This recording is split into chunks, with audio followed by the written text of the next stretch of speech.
Teori atom klasik yang kedua adalah teori atom yang dibawakan oleh Thomson, melakukan percobaan dengan sinar katoda.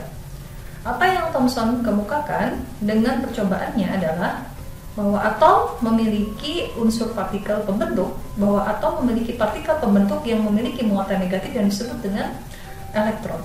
Kemudian Thomson memberikan sebuah teori kembali bahwa atom merupakan bola pejal yang mana bermuatan positif di dalamnya dan elektron atau yang bermuatan negatif tersebar merata di permukaannya, seperti bola kismis. Ini adalah gambaran dari teori atom klasik yang dibawakan oleh Thomson, di mana terlihat ada bola yang kemudian seperti bola kismis bermuatan positif di inti, kemudian di permukaan bermuatan negatif yang bisa membelokkan sinar katoda. Menurut Thomson, muatan negatif dan muatan positif sama besar, sehingga atom bermuatan netral. Percobaan berikutnya berkembangkan oleh Millikan. Eksperimen Millikan ini sangat populer dengan sebutan tetes minyak Millikan, yaitu Millikan melewatkan tetes minyak, kemudian minyak itu dilewatkan melalui sebuah sinar dan kemudian dapat terlihat adanya sinar yang menangkap muatan-muatan positif dan muatan negatif. Sehingga dari percobaan tetes minyak Millikan ini kita mendapatkan sebuah angka yang cukup fantastik, yaitu nilai dari muatan elektron, yaitu sebesar 1,6 kali 10 pangkat min 19 coulomb. Teori atom klasik berikutnya yaitu dilanjutkan oleh dengan Rutherford. Teori atom Rutherford ini kemudian mengembangkan apa yang disampaikan oleh Thomson sebelumnya. Eksperimen Rutherford ini kemudian disebut juga dikenal sebagai eksperimen Geiger-Marsden.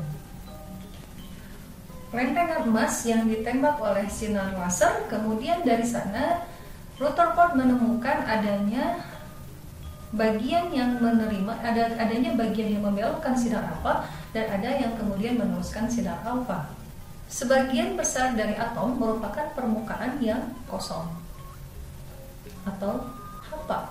Rutherford pun memberikan sebuah asumsi bahwa elektron bergerak mengelilingi inti dalam sebuah lintasan karena dia menemukan adanya ruangan yang mampu meneruskan adanya sinar alfa yang mampu menembus atau diteruskan oleh plat emas tadi, sehingga menyimpulkan bahwa adanya ruang kosong pada atom.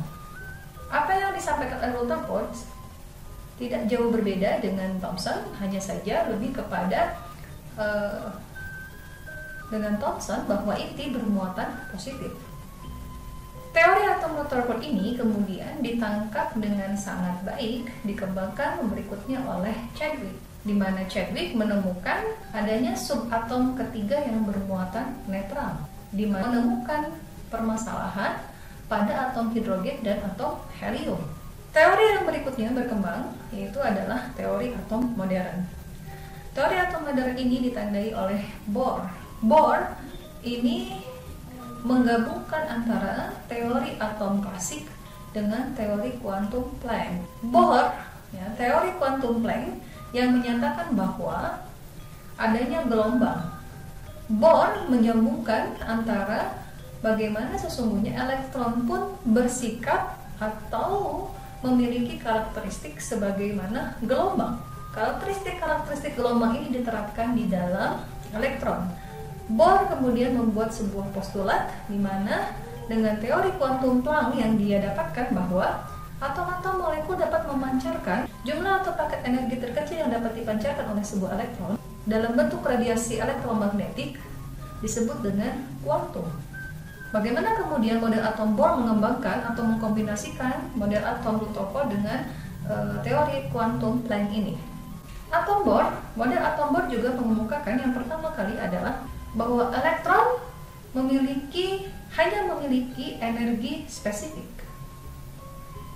Bahwa elektron hanya memiliki nilai energi yang spesifik.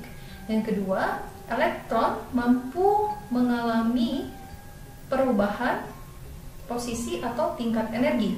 Jika elektron berpindah dari tingkat energi tertentu ke tingkat energi yang lebih rendah, maka elektron ini akan melepaskan energi. Dan sebaliknya, jika elektron menyerap energi, dia bisa berpindah dari satu tingkat energi ke tingkat energi yang lebih tinggi. Visualisasi digambarkan jika dibayangkan lapisan elektron dan pusat itu seperti bangunan yang berlantai cukup banyak ya. Jadi elektron bisa berpindah dari lantai satu ke lantai yang lebih tinggi. Hanya saja ketika berpindah dari lantai rendah ke lantai yang lebih tinggi, maka dia membutuhkan energi yang lebih besar. Sebaliknya, ketika dia berpindah dari lantai yang tinggi ke lantai yang rendah, dia lebih sedikit menggunakan energi.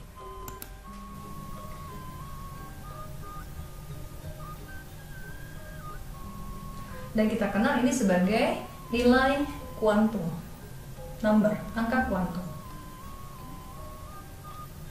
Spektrum atom hidrogen. Atom hidrogen sebagaimana kita ketahui memiliki satu elektron saja. Tetapi saat spektrum atom hidrogen ini kemudian kita